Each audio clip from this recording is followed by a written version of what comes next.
So we're going to talk about some things today. Let me ask you guys a question. Do you struggle with daddy wounds? True. You know, you want to do good, you want to raise your family, you want to raise kids, but you know you struggle with things. Biological father was arrested and out of my life at 2. The experience that you had growing up with your dads, do you think it boiled over into the concept or the construct that you built of God the Father? And I'm like, Dad, you've been remarried to another woman for 25 years. And for abuse, and he was bipolar schizophrenic. That door is now not only shut, but it's locked on the other side. Truly, if he hadn't been in my life, I don't know that I would have ultimately came around to God in 2019, because I wouldn't have ever understood unconditional love.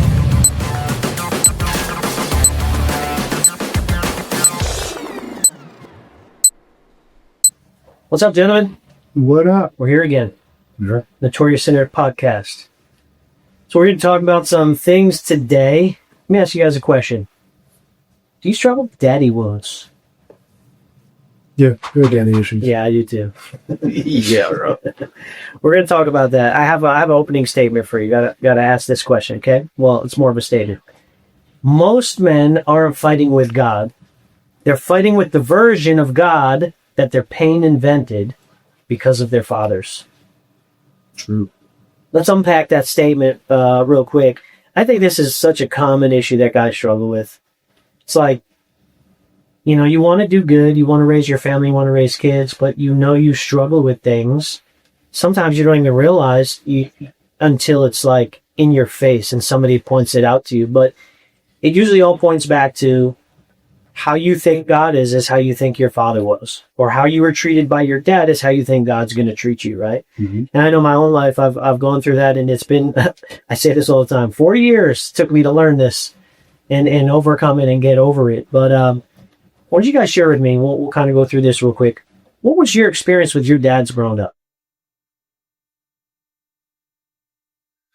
Well, growing up, I would say, first of all, I do believe that I've healed from a lot of these father wounds. So I'll just lead with honor, because that's who I am and what I do, and say that I love my dad. My dad is a stud, and I believe the human condition is very, very real, and we're all trying to do the best we can and with the hand that we were dealt. And so before I say that, I want to honor my dad. Like, I think he's an awesome, awesome human, and we've gotten a lot closer as I've grown up from my daddy issues. So I'll say that first. Childhood, I would say, felt like my dad pushed me really hard, and then he pushed me away. So what I mean by that is he made sure I was going to be great at whatever sport he decided I was going to play. All right. He made sure that I was going to know right from wrong, and it was going to be hard for me to figure that out. He made sure that I pushed myself in any direction to be great. And then I blamed my dad for all of my childhood issues, because my parents divorced when I was really young. I think I was just second grade. They had gotten divorced, and I watched my dad be a victim and blame my mom for every reason, rather than, do what I know to do, which is get the log out of my own eye, take control of my own side of that situation. I just watched him be a victim. And, you know what, I'm sure we'll get into more of this, but I would say that it was only a few years ago when my sons are, 8, 9 years old. Now they're 14 and almost 16. And it was a few years ago where my dad, I lived on a property with my mom, and my dad's like, you know why I don't go up there? And I'm like, Dad, you've been remarried to another woman for 25 years, and you're not coming to see your grandchildren because I live next to your ex-wife. Let's unpack that, And so when we talk about daddy wounds and victim issues, like, they can pass on really, really, really fast. And so for my childhood, it was tough for me through my 20s wrestling with what that was. It was tough for me, like, trying to get my dad trying to please my dad, trying to, have him be proud of me, all sorts of different things. But growing up, it was hard. He pushed me hard. And then I think through that season, when he got remarried, he really pushed me away, because I didn't like who he was. They laugh at you. Yeah. The conversation of dad or father figure in my life is probably too deep and too long for this episode, or even multiple ones. My biological father was arrested and out of my life at 2, and for abuse, and he was bipolar, schizophrenic, and all kinds of things that I don't obviously remember, and I only go off of narratives that I've heard. And the pursuit thereafter for my mom to find a father for me and my sister was just a constant revolving door of abusive alcoholic men that were as fake as it could be. I grew up in a Mormon household with these type of men. Came down to it. My grandparents were Mormon, which pushed my mom to want to, embody that to whatever understanding she had in the household with a man that walked it outside the house, but not inside the house. A guy that would on one day go to church and have the pretty dressed up family that was all the things. And then I would experience, short story for context, leaving for school one day in fifth grade, and looking out the back of the bus to see my father at the time, Ken, will say, following the bus, and I don't understand why. And he looks very angry. And get to school, don't see the truck anymore. So I figure whatever reason he was just going somewhere else. To walk to my locker at school and abruptly be altered in my current state because Ken showed up at my school to grab me by my throat and pin me up against my locker about 6 inches off the ground. Wow. To tell me how unacceptable it was that I took the trash can out to the street but forgot the recycling bin. And the recycling bin was actually empty, but it was the principle of both are supposed to go out, and I didn't do what he told me to do the way I was supposed to do it. So a lot of legalistic, performance-based right and wrong in my household that created a hierarchy understanding of what God was in my book at that time. And a lot of that throughout my life until Chuck, who was the only person I've ever called dad, came into my life at 13. And truly, if he hadn't been in my life, I don't know that I would have ultimately came around to God in 2019, because I wouldn't have ever understood unconditional love. And Chuck did that for me. He came in, treated my mom like a queen in a way that I've never seen before.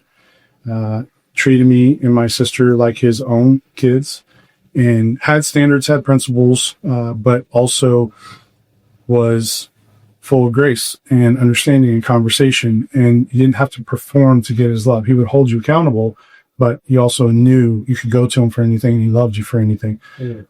Throughout that time, would even let me know, he was a warden running different prisons and whatnot. And he would tell me, I know where your dad's at any given time. And you don't have to have this conversation with your mom, because I know she doesn't want you to ever meet your dad. But if you ever want to, you have that right, and you're able to, I'll make it happen. And I take no offense to it, right? So very much showed me what I know God to be now. But throughout there, it created a lot of abandonment conversation for me, a lot of performance, a lot of, I'm not good enough for the one dad to stay out of jail, right? And I'm not good enough for the other men in the position to see good in me, but to always expect something from me. And if I don't do it to the letter of the law, then I'm banished out, right? So that's how I saw God, especially growing up in a Mormon household. And then, I was married to Jehovah's Witness and Jewish and all the things. So I had plenty of just kind of reminders of this thing. But ultimately, it took me being able to see a different man's walk of what it looks like to shepherd a family, to have unconditional love, to lead and not have expectations or have law behind his household to, I think, lay the groundwork for later in my life to really see God a different way. So to what you're saying, if I hadn't had that, I think I would have always struggled with what I've recently been able to kind of get over, which is that abandonment feeling that no matter what I do, no matter how I do it, it's always going to be wrong. And there's always going to be hell thrown in my face, because that's just how I always looked at religious people and Christians, where if you don't do it the way we're telling you, you're going to hell. And this is the only reason that you should follow God, and the only reason that you should do certain things is so you don't go to hell, not to receive his grace, not because of what he has for you, just so you don't go get beat up. Right.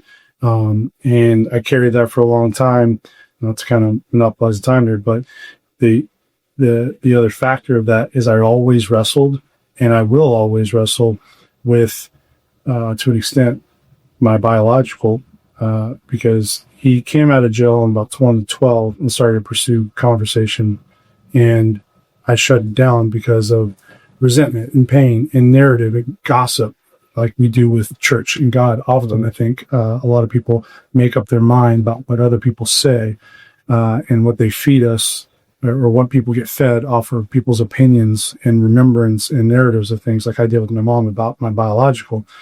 That when he was trying, I said no, because I was afraid of how it would affect my mom and hurt her feelings, and I was afraid that what she said was the truth about him. So I chose not to. And then in 2012, he decided to kneel down on I-10 and commit suicide. Got hit by a semi. And Wow. that created something that was, that door is now not only shut, but it's locked from the other side. And that's a lot of work that I had to do and consistently have to kind of reconcile. It comes up and it'll never go away, but I've learned a lot from it. And that's a lot of versions of That's a lot. what God can be depicted to be or not, right, from anyone. Yeah. My mom and dad were teenagers when they had me. 17 and 18. My mom dropped out of school. I lived with my mom for the early half of my life, till probably 11, 12 years old. And then because of her addiction, she wasn't able to really keep raising me, so I was forced to move in with my dad. But the moment I moved in with my dad was the moment that I had some little bit of stability in my life, some order, came out of the chaos. When you live with a parent that's dependent, right, on alcohol and addiction, it's very unstable. You're in the industry, you know very well. You've experienced it with people that you know. And so coming out of chaos, going into a little bit more order was like a culture shock to me. So there was rules, there was standards, there was commitments. And so I had a lot to learn at 13, 14 years old. Coming out of my teenage years, it definitely created in me the ability to navigate a little easier in life, right? I was able to make a little bit better decisions. I was always a good kid, never did anything really too harsh, but while I was living with my mom, it was with my dad on and off every other weekend. It was that whole thing. And before he was saved and before he really dedicated his life to God, he was in the bar scene, and he was a bodybuilder, and he was doing steroids. He was all over the place. And so I have these little flashback glimpses of really negative, crappy moments of when I was really little, of things that I heard him say or talk about. And as I became a teenager, well, he got saved early on and went to Bible college, came back, started a ministry. And so I started going to church with him and kind of living that life, and like everything changed. And so that was a good portion that I can remember. But being a pastor's son is it's a heavy responsibility. You always hear of the pastor's kids that run off and go crazy because they're forced and they're manipulated. And so I didn't necessarily run off, but I remember my dad being very distant because his first priority was the church, was the ministry. And so me as a child, I was just kind of there. I was just kind of hanging out. I was just kind of like riding the coattails. And although I didn't realize it back then, I realized it now that I didn't really have the dad that I needed at the time, even though he was there and he was present in my life. Maybe emotionally he wasn't there as much as he could be. There was a lack of affection, and I noticed that growing up. And so when I finally had kids, I was like, wow, I'm not going to do any of that. I'm going to be the complete opposite. I'm going to make sure I'm there for my kids, spiritually, emotionally, mentally, physically, all of it, right?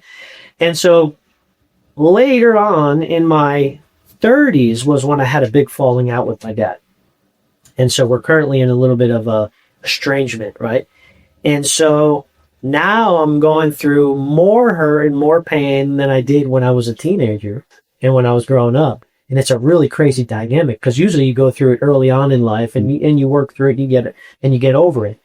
Well, I didn't really have that, but I do have it now. And so like every day, every week, every month is a new thing that I have to conquer, a new thing that I have to deal with when it comes to my dad and, you know, perceptions that he has of me and things from the past just bubbling up and stuff like that. So it's, when I was growing up, my idea of God was he's distant. He's there, but he's distant.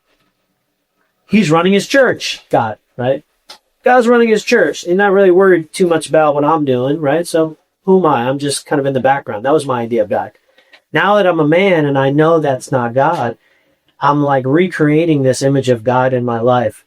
He is the good, good father. He's there for me when I need him. He is closer than a brother. He's closer than my own breath. Like that's how I see God right this second.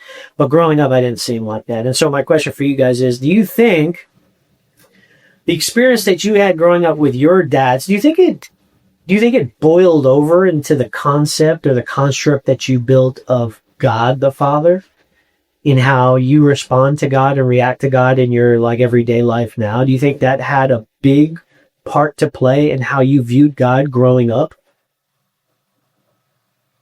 Yeah, I mean, absolutely. For me, similar to what you're saying, my dad he existed. He was somewhere, right? My biological was a great example of like God for me in the aspect of he's somebody that exists. He's the reason I was born, but he's not here. And I'll never really know him. I can only go through what other people that had experienced him and knew who he's like tell me about him. Whether it was my brother who was around him, my older brother, so on and so forth, and even kin thereafter, and that delta of time, the person that people knew was not the person that I got to see. I got to see the hard, unforgiving, highly demanding person, right? So it's like that person exists, but he's not for me because I'm not good enough and I'm just a problem child, and you know I'm breaking the rules or I'm just wrong, right? So it created a lot of that for God for me, which is he exists. I can go to church, I can hear people talk about God, but I don't see that God. So he doesn't exist for me. He's not going to show up here. He's not going to take me out of the pain that I'm in because I'm not doing the right things and I only deserve the pain. But that also, like I said, I full circle is able to see it with Chuck in my life on a different contrast. So yeah, I think it definitely created a depiction for me. And to the point you're talking about with kids, you know, it created a stopgap to step into what my daughter gets to see, right? And knowing that the father figures in my life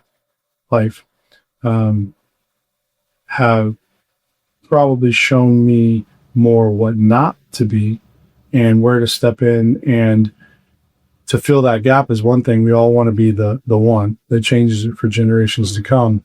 But the burden and responsibility that comes with that is we not only have to do our work, but we have to fill the gap and correct those pieces and break those chains that were set before us, and not even necessarily know where they came from. Just know that they have to be broken and fixed and changed, and those gaps have to be filled, and we have to figure out how to do so, which we can do on our own, right? We have to lean into God for that.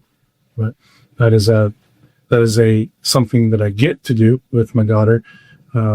It's definitely not easy, though. Ooh, yeah. I feel like, you know, even tough Christian guys play like breaking generational curses as some cute process or something. Like it's we downplay the pain that it is to actually do it. Man, there's so much There's so much there, you guys. I feel, God calls us to share each other's burdens, and I feel like in your guys' stories, I'm extra grateful for my dad, and like, I think that there's, like I said, that about the divorce and things like that. There's something special about how, a father, like Chuck, I can see that about my dad. My dad would have protected me no matter what. Right. And like, I think we like naturally want to create things that are wrong in a relationship with a fatherly being. We like naturally want to sin. We naturally want to buck against the system. Right. And something that you said, Travis, that hit me, really quick, just to touch on. I think that you said we all want to be the one. We all want to be the one. The guy that's probably listening to this podcast wants to be the one. But it's crazy to me that God's purpose for some people is just to be slaves their whole life. 400 years of slavery. He proves himself true over generations. It takes generations to walk in slavery before it takes the one to turn it back around, because God said that that's the way it's going to go. And it's crazy to me because we feel this call to pull people out of that slavery, to pull people out of the victim, to it, out of the mess, out of their daddy issues like we're talking about. And we feel that call because God called us. Whereas God's purpose for some people, my wife had to hit me with this, because like when I met Jesus, I was like, everybody's supposed to be an entrepreneur. Like we're all supposed to advance the kingdom this way. Right. And she's like, honey, somebody's going to have to take your money at 7-Eleven. And then I was like, that's true. So I was thinking about that in regards to what you said, but Mark, something that you said sticks out to me. I want to like double click into this. One is, I'll touch on it like on the question you said, because my relationship with my dad, I don't think had much of an impact on my relationship with God, because we didn't talk about God. We didn't know God. I didn't think about God. Church was a joke to me. Church people were a joke to me, and were a joke to my dad. Right. And so, why I say I don't think it had much of an effect on my relationship is because once I met God when I was 27 years old, he became very real, very fast. And it was like, I had to like know that God was who he says he was. I had to know that there was a God, that he created everything. And once I did, that shifted me really fast. So I didn't really correlate the two. It took a while for me to like really understand being a son and God the Father. And I think that's where it took some unpacking kind of in the middle of that, when God really healed my heart towards my dad and helped me see how special he was in my life. The other thing I think that we always have to reconcile, that you're walking through right now, is that, this is the thing I really want to double click into, is that you're wrestling with it on a daily with your dad. And I heard you say, he wasn't the dad I needed at the time. Tell me more about that time when he wasn't the dad that you needed. Yeah. Well, men do a lot of comparing, right? So we compare what other people have or don't have. And so I had seen really what appeared to be good, healthy relationships with other people and their sons, dads and their sons. And I didn't feel like I had that. So I felt like there was a gap. There was a need there that wasn't being fulfilled. So I had to find it in other places. And it wasn't drugs or sex or anything like that, but I had to find it in just other places and idols and things that I wanted to pursue and, building things and just whatever. And so, growing up, I always kind of look back and I'm like, probably did the best that he could with what he was able to do at that time, but I felt like there was something missing because I saw what I didn't have. That makes sense? Yeah. I saw a lack there. So I think that why I wanted to double click into that, because that's the reconciliation. It's not he probably did the best he could. He definitely did.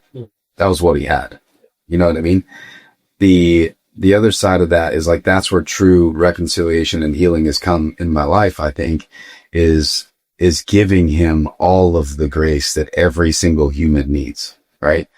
I mean, we just this morning, I think about Garrett, Uncle Bach, who's a mentor to all of us on Saturday mornings, he says, he gets on his knees every single morning and says, God, cleanse me of any unrighteousness, knowing that he's a stud, living life full out for God, raised in our church, and he sins every single day.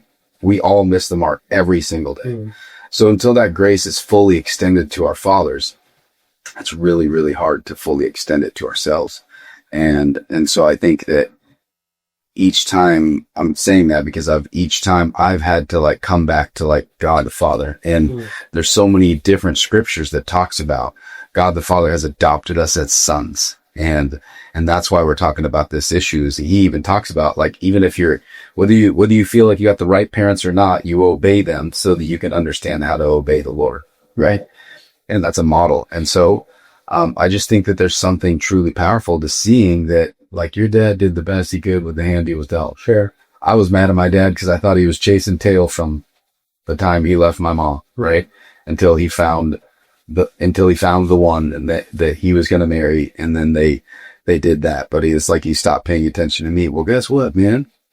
Like, without Jesus, if I was 36 years old, recently divorced, and I would be chasing girls too, you know?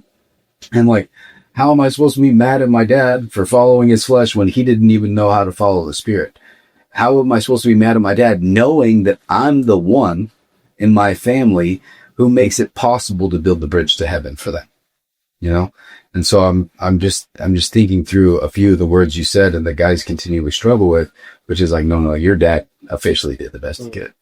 His hand he was dealt was generations deep. Period. Yeah. And I often think about that too, right? Like, think about this, right? Our dads could have lacked something from their dads, or they could have gone through some type of abuse from their dads, or their dads weren't even there, or they were there, but not there, right? And so, like you said, it's generations deep. And so unpack that. What was your grandpa? What did that look like? He was, I don't want to know too much about him. I know that I've heard stories that he was emotionally not there for his kids and a little bit distant. And so that kind of followed through to the next generation. So you're absolutely right. It's emotion. It's layers, right? And so that's a great, like, eye-opening moment right there of what you're talking about.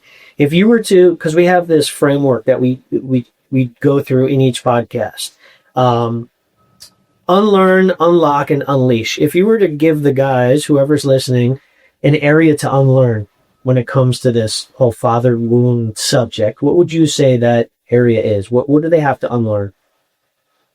And either one of you guys can answer this. Yeah, you go ahead. Go for it. All right. Well, you go. No, you go, bro. I think the unlearn is exactly what we just touched on. Okay. You need to unlearn what you've taught yourself that your dad somehow should have done better in your eyes. And I think you need to unlearn that the fact of the matter is that God gave you your dad for a reason. And you're thinking that God screwed up. And you need to unlearn that God doesn't screw up. You need to unlearn that God screwed up. If you're telling yourself that God messed up because my dad did this and like he should have done this and I needed this and he didn't give me this, ultimately you're saying that God, you messed up with the dad you gave me. God, you messed up with the dads you gave me. God, you messed up with the situation you gave me, when God didn't miss the mark at all, because he needed you to walk through all those things to be exactly who you are right now in this moment. Oh, that's good. Yeah, I'll tie into that. So the kind of process and shifting the identity of those father figures and what have you to the framework here. Romans 5:3-5. We also glory in our sufferings because we know that suffering produces perseverance. I know you know this one.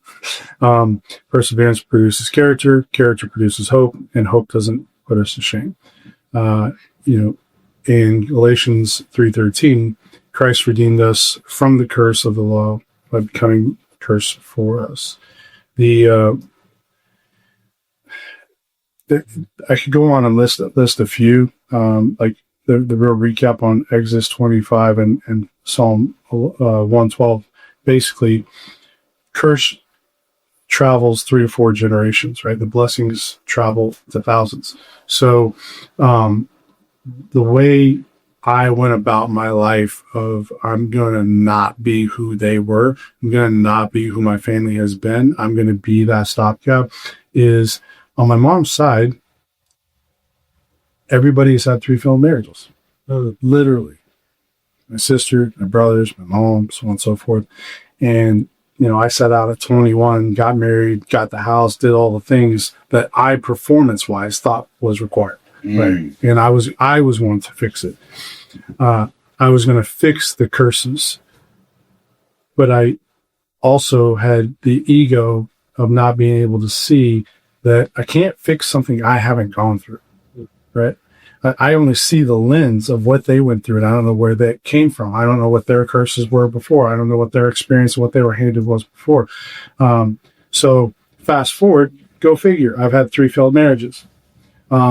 That should make me pessimistic and potentially not believe in the constitute of marriage and the container of it and what it can be fruitful. But in actuality, you know, 2 divorces, 1 that's an annulment, call it what you want, 3 failed marriages. And I feel like... Let me interject really fast. Sure. For you as a brother. I'd call them like 1.5 marriages. You're still redeeming it. Yeah. No, fair.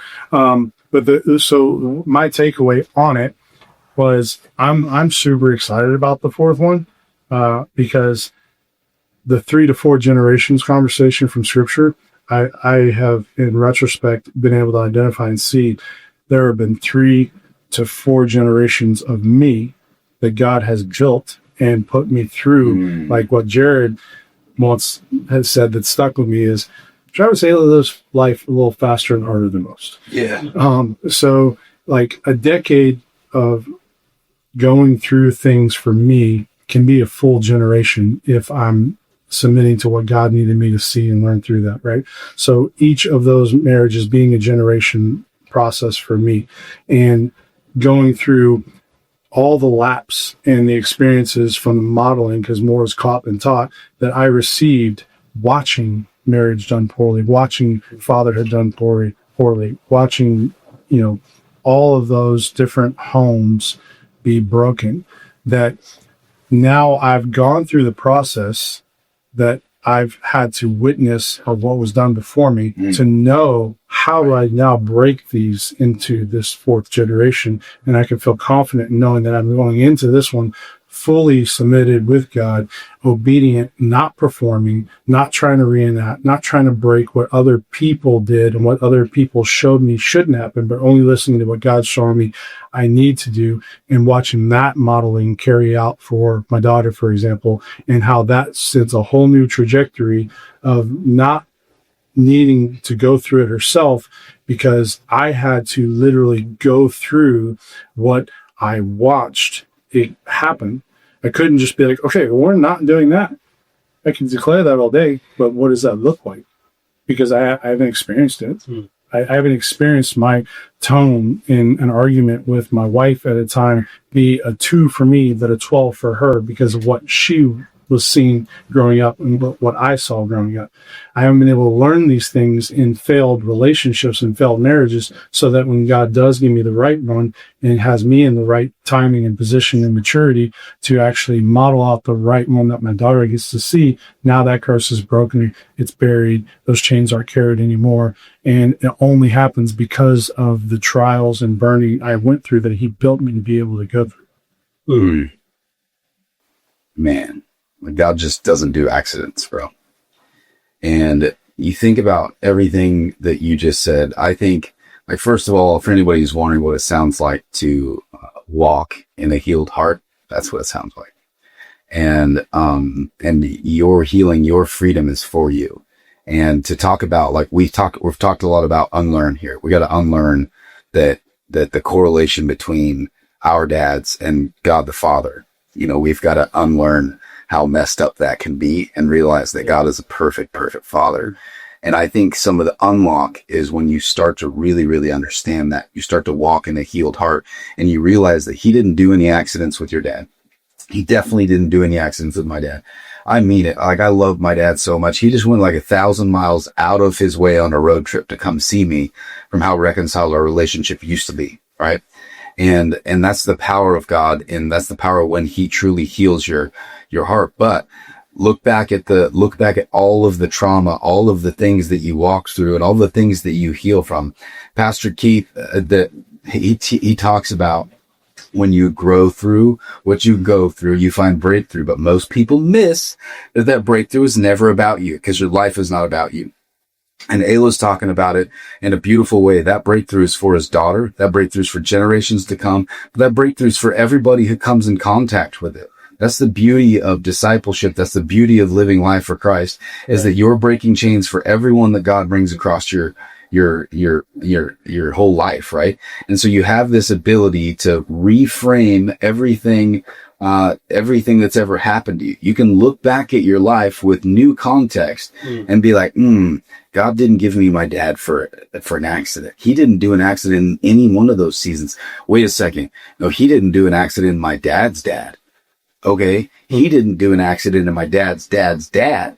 Like, he didn't do an accident for 3 or 4 generations, like Ayla talked about, and potentially creating a really messed up situation is what the world would look at it.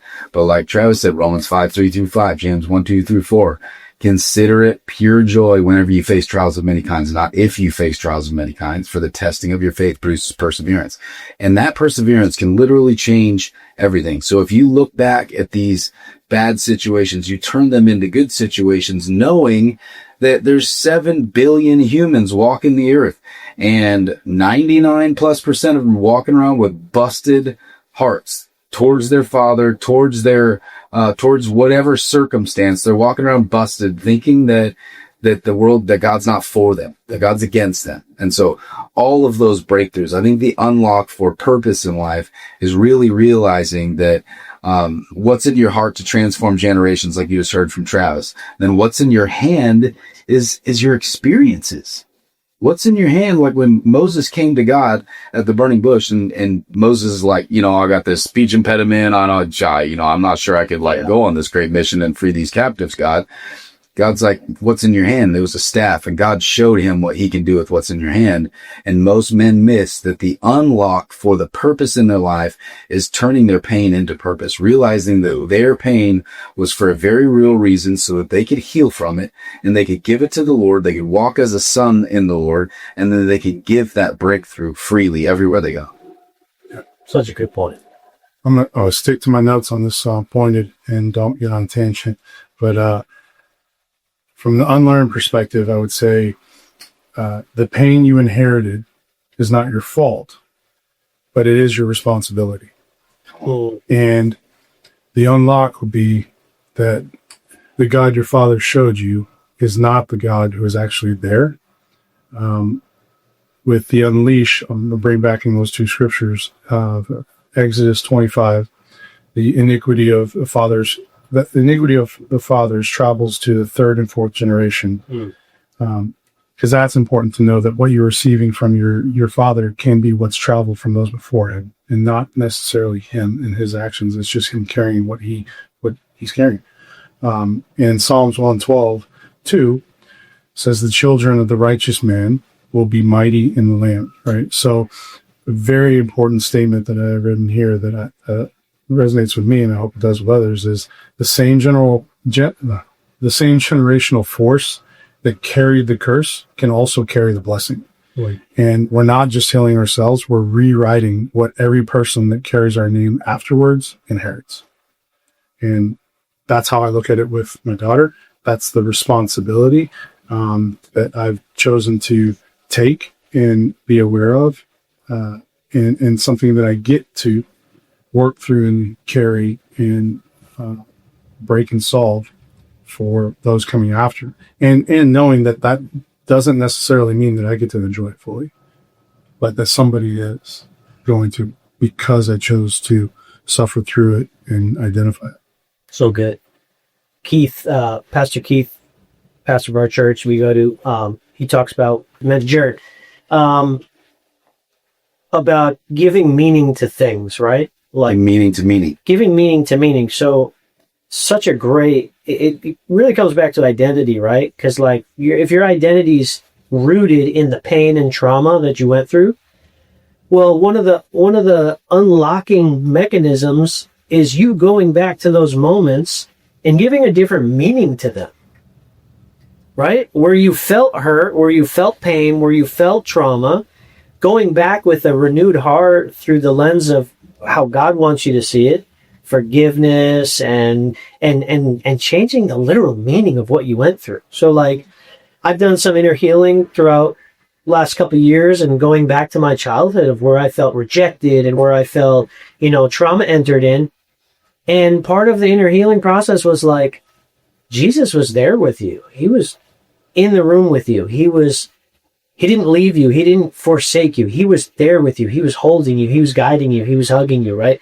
And so I actually learned, and this was before I came to Elevate Life, I learned to put meaning to meaning in ways that completely set me free in certain areas. So that's a great unlock mechanism, is to go back and give new meaning to the things that you went through in life. And you guys all hit on it right there. If we were to give one, and you touched on it, maybe you could dive a little bit deeper into the unleash portion of it. How can we unleash greatness? How can we unleash healing? How can we unleash forgiveness? And these guys that are watching that are like, man, my childhood sucked. My dad did this. I was abused. And because there's a lot of it out there. We know it because we've experienced it ourselves. But what would you say for the unleash portion? How can we become great from this really painful subject? It's being able to remove yourself enough emotionally to have a 30,000-foot view of before, during, and after you, and not take on like what you saw as bitterness or frustration or anger or lack, and see the objectivity of where you get to serve your family and God working in your family and in the earth, to see this is what my dad carried. It's what was handed to him. What was he going through? What do I need to learn from that? And how do I translate this to the opposite meaning through the healing to the generations coming after me, right? So taking us out of it completely, which is the hardest part. And when we can get to that, we can actually do this unleash process of being able to say, I don't take offense and I don't sit with and I don't have bitterness about any of what I had to experience. I see with humility and understanding what my father went through, and I do my best to understand that. And I get to see what that means in the moment and what it should mean on the flip side. What is the growth process that I have to do in translating what a pain would be to most people in this season of going through it, and how do I choose to make that purpose from what I've grown through in handing that off to the generation that comes. I'm in total agreement on that. I think that there's something that to giving meaning to meaning, and what you just said, it's yes, having a picture of generations, but it's also having a very clear picture of what Jesus Christ did. And he was who he says he was, right? And we have to be reconciled to him. And Romans 8:14, for all who are led by the Spirit of God are sons of God. You have received the Spirit of adoption as sons, by whom we cry, Abba, Father. And if children, then heirs of God and fellow heirs with Christ. And we're made one with God. And we have to reconcile what Jesus did. So I think that's like, I feel like it's talked about in church culture, but you walk it out in this painful thing. Like he didn't, it wasn't an easy thing. He was sweating blood because he knew what was to come. Right. You have to really get a revelation of that in our spirit. I think that there's also the biggest thing that I can see is you have to actually give weight to the things that really pissed you off. Like the things that you had to really wrestle with that pissed you off about your dad, the things that you had to wrestle with that really, really pissed you off. God wants to turn that into a holy discontent, because you need to understand, in the biggest lie of the devil is that you're in it alone. You're the only one going through this. You're the only one who's been sexually abused. You're the only one who walked through your parents' addiction. You're the only one whose dad was addicted to meth. You're the only one. Like, that's the biggest lie of the devil. And if you let those things actually piss you off, if you let those things actually get this holy discontent, then you go do something about it for somebody else. So I think that's the unleash for me, is I had to get to this place where I was so pissed off at someone turning, I was pissed off at drugs and at people, because I watched my hometown become zombie land, right? Mm-hmm. Heroin was so prevalent in Seattle, and it was this simple thing that I can look back, zoom out and see, where it was this opioid crisis created where heroin is cheaper than the oxys at some point. Mm-hmm. And then all of a sudden my friends are dying with needles in their arms and people are walking the streets just tweaking out. And I was so irritated that I didn't know how to fix that problem, that once God showed me an opportunity to fix that, I used that holy discontent to create this passion for serving that community. Right. And so that's what I see as the unleash, is like the things that God meant, or that the devil meant to hurt you, God has redeemed them to go help somebody else. Using your pain for a purpose. Yeah. Yeah. It's cute to say, but it's hard to walk through. Like it's still hard to, you know, I had a guy, you know, I tell this testimony often, maybe someday we'll have him on so you can tell the testimony. But he came to me, and you guys think that they're trapped and all alone and whatever they're walking through, or you think that your hardest thing is the hardest thing that anybody's ever dealt with on earth. It's like, get out of your head. Dakota came to me one day. He's like, bro, I know God wanted me to tell you this testimony. It's like, I was going so hard and so fast. I was on so many drugs that I was never going to sit still. So I got shot a couple times one day. I fell back and got run over by a truck, and I was in a hospital bed for 8 months. And that's where God met me. He had to strap me to a bed so that then he could start speaking to me, and then I could understand who I was created to be. And so, like, guys tell themselves that their story is the worst. Like, bro, did your dad go to prison when he was 2? Did you get shot and run over by a truck while you were high on meth? Like, come on. You know, get out of there and find some wrestling with you, like Jacob, wrestle with your pain and realize that God, Jesus Christ, wants you to heal from that pain. He's already taken it from you so that you can use that to go fight your fight. Yeah. I know this sounds like a bumper sticker, but it really is, the jarhead me, like somebody could just simple, like, this is a mindset that if you get it and you can truly live it, it unleashes everything, which is like, if we can get into these daddy issues and we can go from this happened to me to it happened because of me, like that is the unleash. Like every time it's like this, I received this from my dad. I received this abandonment, this, so on, what have you. It didn't happen to me. It happened because of me, because I'm that person that is going to be able to shift the meaning of these things and where it came from and where it dies for those coming after me. So truly just being able to operate in a shift. What 99% of men will do is, you don't understand what happened to me as a kid. And the 1% can shift around and be like, let me tell you about what happened because of me. Because God knew he could use me to change that entire trajectory. Wow. Thank God you were there. That's the thing. Whenever, you know, I say that all the time, whenever somebody's doing their complaining, like you're just talking about, it's like, well, thank God you were there to see it so you can do something about it. Praise the Lord. Yeah. Yeah. I think we can wrap up with this. It's, you know, this podcast is less about bashing our fathers, right? It's more about recognizing that we don't have to stay in that pain and that hurt and that place of, you know, some call it rejection, but we can learn to use it as strength and as purpose in our life to do what we need to do for our families, for our kids, for our businesses, for our brothers. And the important part is to not believe the lie that you're the only one that went through it, and isolate yourself and not actually talk about it. I think the biggest problem with men is they don't deal with their pain, they don't deal with their hurt because they don't talk about it. And the quickest way to overcome that is to talk about it with a brother, talk about it with somebody trusted that's actually going to see from an outsider's perspective and give you different insight and a different angle to look at it, like you just did for me earlier, because at that moment, healing could take place, right? So what would you guys say to the guys who are just in a rough spot right now? They hate their dads. They feel like their marriage is screwed up. Their kids are screwed up, all because they blame some person from their past, and they feel isolated. What resources do we have for them? What opportunities do they have to maybe get a little bit more clarity or focus and maybe some healing in their life?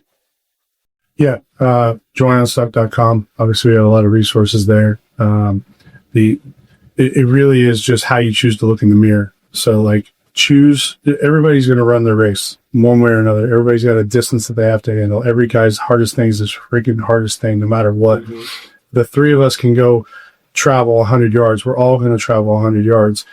Jared might, because he's an athlete, he might sprint those in cleats and off of a racing block, and it might look sexy as all get out.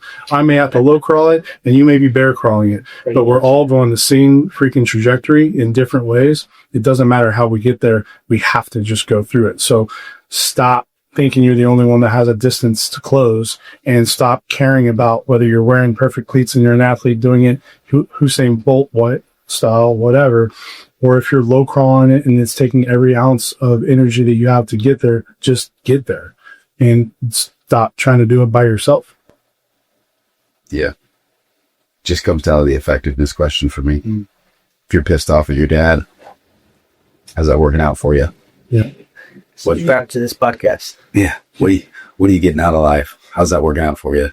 Are you walking around knowing that you are in every room for a reason, knowing that you're there for a purpose? Are you walking around knowing that God sent you? Are special things happening? Is fruit showing up? Are your kids following God? Do you have more money than you need? Do you have more emotional capacity than you need? How's that working out for you is what I would ask.